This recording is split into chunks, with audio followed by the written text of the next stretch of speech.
What's up guys? We're back again with a new strategy that will be dominating after the balance changes. This deck is currently played at top 1000 in the world, and it's about to get even better. Clash Royale just announced that they're going to be giving the Knight a huge health increase. So he's going to be substantially more sturdy on defense, and on offense with the Graveyard, he's going to be tanking for your Graveyard Skeletons for a lot longer. So your opponent will waste more time finishing off the Knight while you waste their towers. This is one of the most reliable decks in the game without needing any champions. When ladder bridge spam warriors rush at the river at the start of the match, even if you don't have the Mortar and Cycle to go and pull their win conditions, you'll always have either the Cannon Card, Barb Barrel, Knight, or Spear Goblins to distract your opponent's spam. I love playing decks like this that will keep me safe from gimmicky strategies. So let's cannonball into ladder and assert dominance. Lots of love to everyone that's using credit code SirTag to support the channel. This guy's got a whole bunch of symbols and numbers in his name, and I feel like he's going to do some absurd calculations. So I don't want to give him too much time. I'm going to go in for my Mortar and we'll see what he's up to. Golem in the back, first play. Okay. There's a lot of people on ladder that skilllessly spam their stuff without even knowing what they're playing against. They're just like, I don't know what Mortar cards you have. I don't know what 7 other cards in your deck. I'm still going to all in you. The great thing about our deck is we've got that decisive defender's advantage with the Hunter and Cannon Cart and a plethora of great defensive answers. So I'm going to go in for a poison here, and we will be able to kill the Night Witch within it if we go in for a Barb Barrel, and we want to keep the Hunter alive. We want to guarantee that the Fisherman does not yoink that Hunter. If it does, then we're screwed, right? That would pull off an insane heist for a homie, where he's able to make sure that he's able to lock onto my Hunter, pull it away from the Golem, and then the Golem racks up thousands of damage. Also, he tried to zap, but we got the Knight down in time, so then even though he was able to kill the Spear Goblins, we were able to not have our Hunter Spirit crushed. So the guy's going to have arrows, and he's also going to have zap. So I think in this type of matchup, it's important for us to keep his elixir low and constantly go in for mortars when he's not ready. I'm going to go for the Hunter off to the side because I'm pretty sure that's able to kill the Phoenix. Maybe not. Okay, well, yeah, it does kill the Phoenix now, but I wish it was a little bit better than that. The Phoenix Egg is going to pop on our side of the map, so we get to finish it off. But I dropped 8 elixir for like 2 or 3 mortar shots, which I think could be a little bit better. I want a Cannon Cart in the same side as his Golem. I don't know where he's going to go Golem. I guess I'm going to go in for a Cannon Cart here, and then I'm going to push it with Spear Goblins to guarantee that I can apply even more pressure. If we're able to take the tower on the right-hand side and finish off the Fisherman, that's a W in my book. I don't know if it's going to work as well as I'm hoping, but I need to be able to defend this Golem push. If I defend this Golem push, I will win the game. So it all comes down to this. Do we defend, or is this the end? Because if he does take a tower and we're running a control deck, then it's going to be hard for us to come back. So I'm going to poison here. I'm going to keep my Hunter, so in case he goes in for Baby Dragon or Electro Dragon, that's the card we want to be able to use to finish it off fast. And if you guys notice, the Fisherman isn't able to do so much here because we're able to just kill everything so quick that he wasn't able to afford it. And generally, your Mortar is able to target the Night Witch inside the poison, so you don't have to drop something on top of the Night Witch to finish it off. Your Mortar will be able to get that splash damage on the Night Witch, and then you can use poison to completely counter it. So for 30 seconds remaining, it's going to be more of the same thing. He's not able to break through. So if you're lucky enough to play against a Golem player that all-ins you at the start, they're going to lose everything. Hunter's specialty is melting big beatdown pushes, and he only costs a fraction of the elixir of what your opponent spends at 4 elixir. All right, so jumping into the action. You guys already know the deal. We're kind of waiting for our opponent to make the first play because we got some heavy cards in our deck. We do not want to be dropping our Cannon Cart because it will just cannonball us into a defeat, right? If we drop that and our opponent goes Electro Giant on the other side, it'd be a giant mistake for me. So I'm going to go for a Hunter in the back on the same side as the majority of his minions, and we'll see what he's got in store for me, because whenever I see minions, I'm expecting it to be a P.E.K.K.A deck potentially, and wow, after seeing one card, it seems like we were completely correct. I'm going to go for a Barbarian Barrel. Maybe we can stop the Bandit from dashing, hopefully. Oh, no, it just dashed on the Barbarian instead. But fortunately, the Hunter finished it off. Wow, that was good. So I'm able to go in for a poison, and he's going to have a Mega Knight deck. Not what I thought at all, dude. That's horrible for me. Good thing about it is we can go for the Knight here, and then hopefully have the Mega Knight go and push the Knight into both of the towers, so that both towers can target the Mega Knight. So in that particular placement, I think it's better for the Mega Knight to jump on your Knight compared to having the Mega Knight targeting the Knight closer to the river, because they can drop things immediately on top of your Knight if you're dropping your unit on defense close to the river. Even though the Mega Knight doesn't jump, that means that they can support their Mega Knight and kill your Knight a lot quicker with supporting cards, or you're not going to have your second tower focusing down that Mega Knight fast. So it's not going to be as good of a decision as what we did there, in my opinion. So I think that the Cannon Cart's going to be able to pull the balloon a little bit. Maybe the Hunter's able to target it. Wow, that worked out so well. I can't believe how... Oh. Nope. I didn't finish my sentence. You have no idea what I was going to say, guys. You have absolutely no clue. Oh, man. So that bandit should die in one tower hit, so I'm not going to respond to it. But, geez, dude, I was not ready for you to run a bandit balloon deck with Mega Knight. What are you doing? This is insane. Sometimes at Ultimate Champion, you just don't know what people are playing anymore. Their decks are so wacky and weird that you have to play something safe, and something like this deck will be able to keep you safe no matter the situation. Even if you do take damage, after you figure out what their deck is, you're going to keep the necessary cards that you need on defense for every subsequent defense. That's what we're doing here.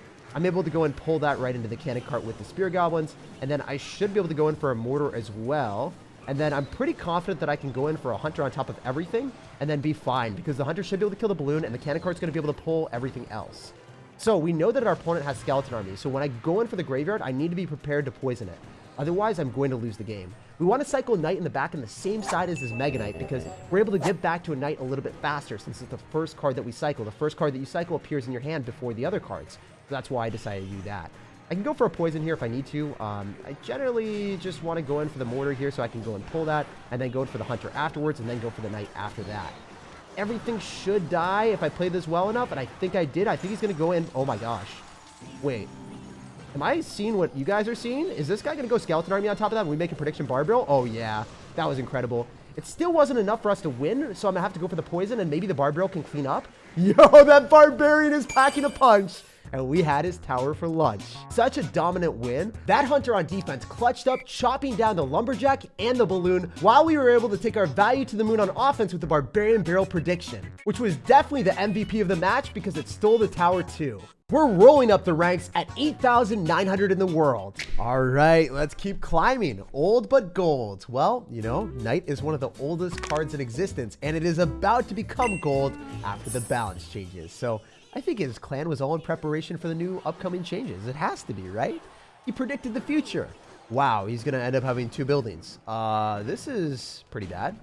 This would be cataclysmic if I ended up having like a Hog Rider and tried to break through. That just wouldn't happen. So I'm excited that I have the win condition that can lock directly on tower. Meanwhile, I can defend the entire time with my cannon carts, my knights, and make sure that he's not able to pick up too much damage. So I'm going to Barbarian Barrel here, and I think poisoning is not suboptimal here. I think it's okay. We should be able to kill everything, and even if you go in for a graveyard, we've got Spear Goblins and we've got Knight, and the Spear Goblins pack a punch. They do a lot of damage, and there's 3 of them, so there's a lot more brains to tango with the Skellies. It's nice because the Knight has so much HP, and it's going to have even more HP after Clash Royale decided to buff it, so it's going to become a lot better soon. And I think even though it dies right now, right there, I think it would have gotten a tower shot after the new balance changes, so it's kind of cool, though, force out more elixir from opponents. I'm going to go in for a cannon cart because it's going to be able to discourage that Knight from getting too much damage. Meanwhile, it's able to soak up the damage from his Mortar. So if our Mortar stays alive, we might be able to get some value here. Oh, come on. He knew the radius and dropped it right outside of the vicinity of the poison. This is toxic, bro. Why can't I be toxic with my poison? So I'm going to go for a graveyard here in a Barbarian Barrel since I am up a lot of elixir since he wasted a Musketeer. And if he decides to drop any bait card, we will go for the poison on it.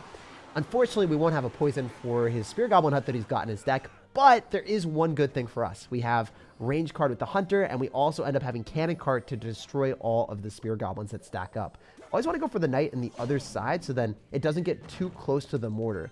Anything that gets too close to the Mortar is going to be bad news for you, because then the Mortar retargets and it hits your tower. So that's why we always drop our Knight or whatever card that we want in the other side away from the Mortar so we can kite the Mortar shots. The Mortar will miss its first shot, and then you won't miss out on damage or anything on the right-hand side because they'll also have to respond to the Knight.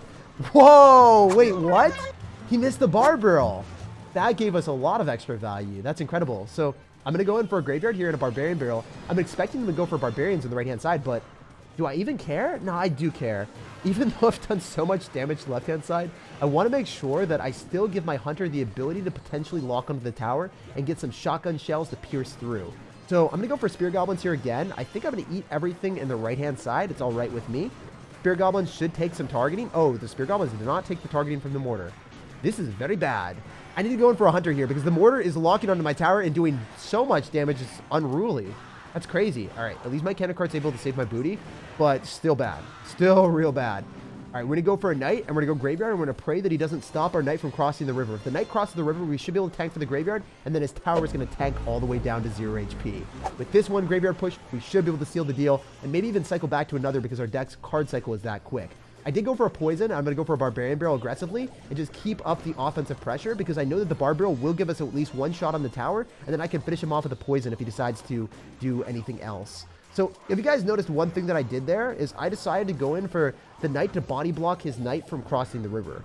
And what it gave me was he wasn't able to get as much damage because he didn't have anything tanking for the graveyard skeleton. So my tower was able to prioritize targeting his graveyard skeletons, and that was the gravest situation possible for our homie. So our hunter and tower was able to finish off his graveyard skeletons, allowing us one more opportunity to graveyard and seal the game. Our homie did end up playing a lot of old cards, so it was cool to see his clan name actually be pretty fitting for him. This guy finished 186 in the world. Looking at the banner, so you guys already know the deal. He's gonna be pretty freaking good. So I'm gonna go in for a bar barrel here. Usually I don't like doing this, but when we play against good players, I want to figure out what their decks are, so then maybe I can adjust my game plan. I have to play as well as possible and he'll have no room for slip-ups here. The guy's gonna have Rage and Miner, so it's probably gonna be the Pompeo Balloon deck if I had to guess. So that means Inferno Dragon, Fireball, Goblin Cage with Rage and Miner as his two main ways of enhancing his big balloon pushes. So I want to make sure that we can kill the Phoenix with this Hunter. And then, oh, not the deck I thought. He's got Dark Prince. Okay, what am I playing against? I might have just went in for a graveyard at the worst time if I don't know what the deck is. This is scary. It's a double Prince deck. All right, I see you. So usually I'd like to split up my Spear Goblins, but that's not even in the question for us right now. I just have to survive this huge giant onslaught. Is he not going to go in with that giant? I need to save my knight. I could deny the hit from the giant, but it's not worth it. Because if I cycle my knight and I don't have an answer to the prince, I would lose the game. So this is just a good lesson for everyone that doesn't necessarily know how to play against bridge spam decks. If you defend everything all the time, you're likely going to lose the game because then you won't have enough elixir or the right card cycle to defend specific bridge spam that they might have in store. You need to save your counters sometimes and take damage that you might not want to. So this guy is going to go in for an Electro Wizard, and I guess that's fine for us because, you know, it's going to die. And I can go for a Barbarian Barrel here and then a Cannon Cart so then I can guarantee I win the battle at the river, right? Because I think we kill the Electro Wizard. If we kill the Electro Wizard, there's no way that Dark Prince is breaking through. I'm sorry, dude. You just wasted a 5 Elixir Santa Claus. So I can go and slam and bam that giant graveyard at you and show you what, you know, you're actually supposed to do with giants. Most of the time, I would say Giant Double Prince is okay. It's just not near as good as Giant Graveyard. And maybe he's got Giant Graveyard. I just haven't seen his win condition yet. So it'd be weird to see that, actually. Yeah, I'm going to go in for a poison here on top of the Electro Wizard. And the Hunter is able to damage onto the tower, too. Oh, my gosh. That's incredible. So we're in a very commanding position in this game. Even though this guy's a top-tier, top-ranked player, seems very easy for me. Okay, so he's going to have Sparky. Wow, that is just a different dimension that I wasn't even anticipating. It's fine, though. I go Cannon Cart in the same side. The Mortar will be able to distract the Giant, and it will also lock onto the Sparky here. And then it allows me to go in for a Hunter on top of everything else. Usually going in for graveyards on defense is a horrible play, but I think specifically in this situation, it could be okay. Because I'm pretty sure that the Sparky is going to get distracted by the graveyard skeletons, and then hopefully he just doesn't get any damage with the Sparky. Because if we spend 5 Elixir to permanently distract the Sparky, and then we're able to go in for our Knights and Hunters and Spear Goblins to vanquish the foes that are spammed at the river with the Giant and other bridge spam, it's going to be very easy to stop, right? The only thing that's scary there is the Sparky somehow splashing onto my tower, which wasn't able to happen. Dude, he's trying to push it with the charging Dark Prince. Wow, that was desperate, but it was also pretty cool. After stomping Sparky, we're clean 2,100 medals and 6,600 in the world. Let's keep going. This guy seems like a fearsome foe from the Black Dragon clan. So I'm ready to go through and blast you with our Spear Goblins. And whoa, okay, so you're gonna end up having a Electro Giant deck, most likely whenever we see Bomber. There's a chance it's a Golem deck, but it's gonna be one or the other, my brother. Okay, so Lightning just confirms my suspicions. I still don't know what your deck is, and I want to figure it out. Generally, these type of matchups, they don't have a good answer to your graveyard, so I want to gallivant through and go for our graveyard whenever I can in single elixir, because it's unlikely that he's going to have Mother Witch. Typically, they're going to end up having like Night Witch, worst case scenario, where you're able to poison and then kill the Night Witch on their side of the map, and this guy is definitely going to have an Electro Giant deck. He wasted the Golden Knight dash too, which isn't as bad as it might seem, because that thing, as long as you dream, that thing will get back to another dash every single time. I think it's the fastest resetting ability in Clash Royale out of all the champions. You guys can correct me if I'm wrong. We're gonna go for a Mortar aggressively, and the best part about this deck is playing against Electro Giant, and I'm about to show you why. You guys hate E-Giant? You are going to love the deck. Every time that they kill the Cannon Cart, it also stops the Electro Giant. So is he going to want to tornado the Cannon Cart into the Electro Giant? Probably not. Does he want to tornado it away? He definitely doesn't want to do that either, because then he would have to deal with it in the other side.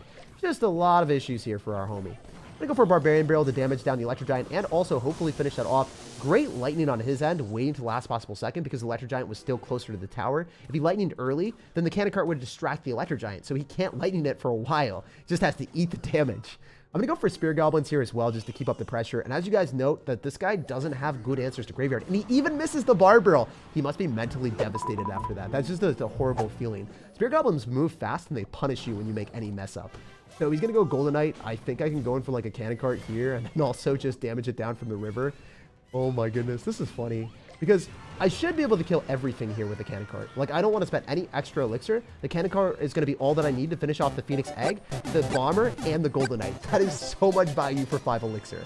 And then, because we're value overboard, we're going to go overwhelm him with our skeletons on the tower. Since he doesn't have a good source of splash damage, we should be able to get nice trade there too.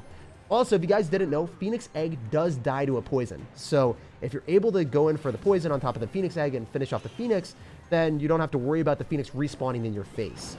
He's probably going to go in for an aggressive Lightning here. And if he does, then we can go for an aggressive Mortar. Wait, what? The screen glitched. Yo, I glitched out the screen because we were cycling so fast. What was happening?